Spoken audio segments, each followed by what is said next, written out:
So how do you attract followers who never buy? And how do you attract followers who do buy? Well, that's what I'm going to cover in this video. And so I want you to imagine you're walking down the street in a busy city and you get to the big, main square of the city, and what do you usually find in those squares? Well, you find usually street performers, the people that are standing like a statue, right? Or they're like balancing on like one leg. Or you get maybe the dancers who put some music on, or the one doing the magic trick. I know you know what I'm talking about. You've seen those people before. And typically what happens, right? Well, there's a crowd, right? And you go and you follow the crowd and you have a look at what's going on and you watch the performer do their bit and do their amazing thing. Then the performer finishes and everyone gives a big round of applause. And then what happens? The performer gets their hat or their bag and they come around, or they put it on the floor, and you would think, wow, you've done an amazing job. Probably everyone's going to throw their money down. And what happens? Well, 95% of people go, I'm gone, and they disappear. And this was essentially what was happening to me with my content, with my profile, with my Instagram page back in sort of 2020, 2021, so a few years ago now. And I was posting so much content with a massive crowd, lots of engagement, lots of growth. But anytime I, pulled out the hat or asked for people to buy, people didn't, and they kind of went the opposite way. And I know what that feels like, and I know the causes of it. And I know that there's a lot of you watching this video that probably struggle with the same problem. And so the problem is that, yes, it does come to your content, of course, and there's positioning and messaging and a whole bunch of other things that impact it. But really the core of it is that most people, when it comes to their content strategy, treat it as, there's a strategy to get growth, there's a strategy to nurture people, and there's a strategy to get sales. And that works on a surface level in the sense that when you know how to make content to get growth, you get growth. When you know how to nurture people, you nurture. When you know how to make sales, yeah, you can make some sales. But the problem is that your growth content ultimately sets the tone for what happens after, right? And so if your growth content by definition is purely focused on getting growth, then what happens is you just get random growth, random people. Yeah, perhaps they're ideal clients in some way, they have the problem you solve, they're in the right niche, right industry, whatever it might be, but they follow you for the wrong reasons, right?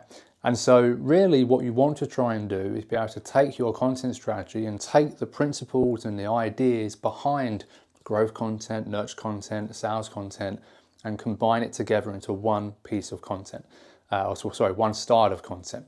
That's what I do with something that I call soul content.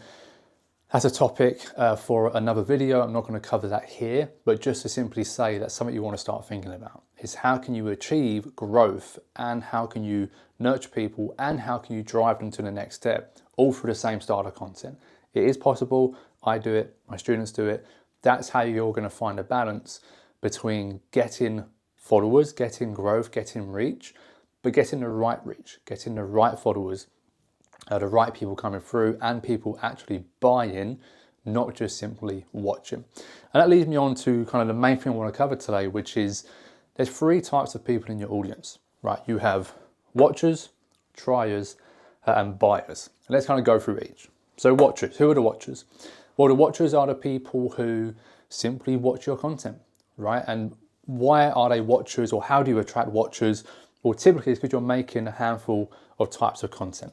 Right, so maybe you're making mindset, and I don't know if you can see this or not, but I'm going to write it down anyway.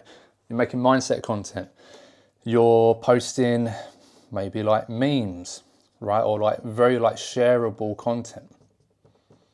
Anything that's like this, or maybe very value heavy, but also very generic, it's going to attract watchers, right? And watchers are the types of people where, like I said, maybe they are your ideal client on paper, but they don't see you as the authority because the type of content you're posting is simply shareable, it's savable, it's likable, it's watchable, but that's about it. It kind of hits the surface and it doesn't really go beyond that. Now, the second type of person, the trier. Now, this is someone who, yeah, they're your ideal client. They fit the bill perfectly, but they're the type of person that they're in a kind of a state of mind right now where maybe they have a problem, they know they've got a problem, and they're maybe looking for some kind of solution, but they're much more interested in kind of seeing what's out there as opposed to fully committing to a big long-term solution.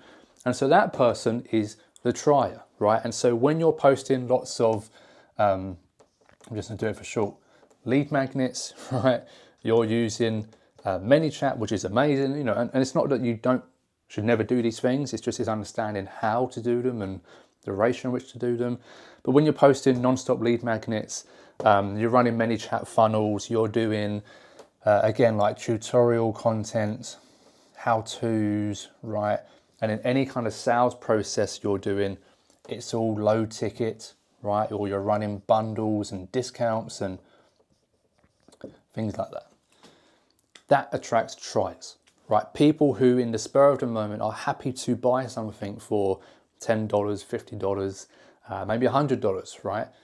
But doesn't necessarily go beyond that. Now, these people can be very good clients if you know how to attract the right triers and not just random triers, but most of the time they're not. Now, the final group of people are your buyers. Now, how do you attract buyers, or how do you turn your audience, or how do you attract an audience, of buyers as opposed to the first two? Well, there's a slight shift in your content that has to happen.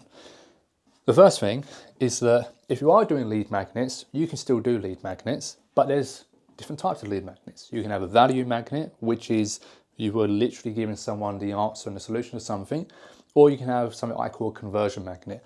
A conversion magnet is a lead magnet that talks all about, put it on here, ideas, right? What are your ideas on how you solve the problems you solve? How is that different? How does that stand out compared to what most other people do?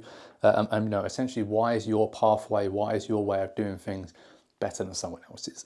That's what a conversion magnet really is all about. Think like webinars, VSLs. It's like a kind of manifesto. It's a way to think about it. So that's something you want to be talking about more in your content, is ideas.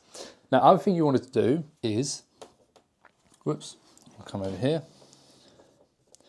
is creating a shift. You can't see that S. Now, a shift is not problem awareness content. Make that very clear. Most people think, okay, well, creating a shift is making someone aware that, this is not your problem and this is the problem instead. No, that's the wrong way to do it. Creating a shift is all about solution awareness, right? When you want to attract buyers, what determines a buyer in terms of the type of person who is going to buy something? Well, it's the person who is actively looking for a solution, right? And so that person, they know what their problem is, right? They don't need to be told by you what their problem is. They already know what their problem is. They are someone actively looking for a solution, but in their eyes, in their minds, they are currently looking for what is the right solution to the problem that they know they already have. And so for that person, when you're trying to, run lead magnets, you're doing mindset, motivational content, it's like that person doesn't need motivation. That person doesn't need to be convinced what their real problem is. That person doesn't need to be taken through some form of, low ticket to high ticket offer ladder. They are simply looking for a solution, whether that is a low ticket offer or whether it is a fully fledged high ticket coaching program. They are looking for that solution now. And so your content can attract that type of person, but you have to talk about different things. So ideas, number one, creating a shift is another one. Now, the other things you'll speak about is mechanisms. Mechanisms are your methods, right? Are the actual tactics and strategy you use to get people to the goal. Now, don't confuse that with ideas. I'll give an example. Ideas would be, I believe that you can sell, high-ticket coaching programs without sales calls. Right? That's an idea. I believe in scaling without sales calls. I never used to, but I do now. And that's a big idea, right? That's something I can talk about. The mechanism would be, okay, well, what's the method I teach to actually help you to do that? For me, there's a whole bunch of things, but the main one being the no-call sales engine, right? And so that's different things you talk about. So mechanisms, share that in content, you attract people through that. Now, the only other thing, probably at least for now, I'd recommend to talk about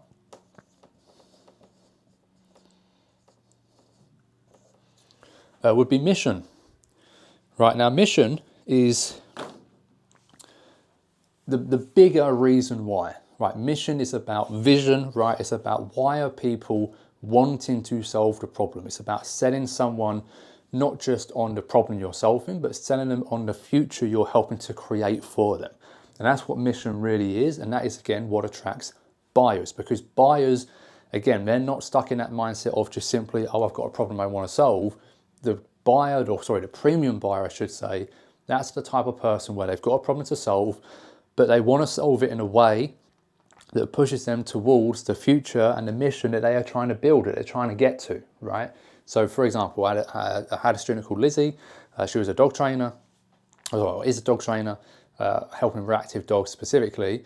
And we shifted her content, right? We shifted it from being, hey, you know, this is how you fix your reactive dog, to this is how you can go to your favorite coffee shop, you know, and sit there and not once have to worry about your dog pulling your arm and dragging you out the shop and attacking the dog, right? Or whatever it might be. And that shift in her content, by simply focusing more on the mission rather than just problems, right, and value content, that shift took her from 1K months to over 12K months, right, in the space of just a couple of months. That's the difference it makes, because now you're not attracting watchers or triers, you're attracting buyers. And so, yeah, hopefully that's helpful. Just a few ideas at least for you to take away and to think about how to change your content today to stop attracting people who don't buy and to start attracting more people who do buy, and of course how to turn the existing audience into more buyers. Now, if you want to know more about how I help people with this kind of stuff and how I help people to get more buyers in terms of new followers who buy, and also to get more buyers out of your existing audience and to scale your coaching business without sales calls, in a few hours a day, with peace, profit, freedom, all the good stuff, there'll be a link down below this video that has another video that explains everything I do, my mechanisms, my mission, my values, all of that good stuff. So if you want to give it a watch, click the link down below. Otherwise, appreciate your time, and I'll see you in the next one.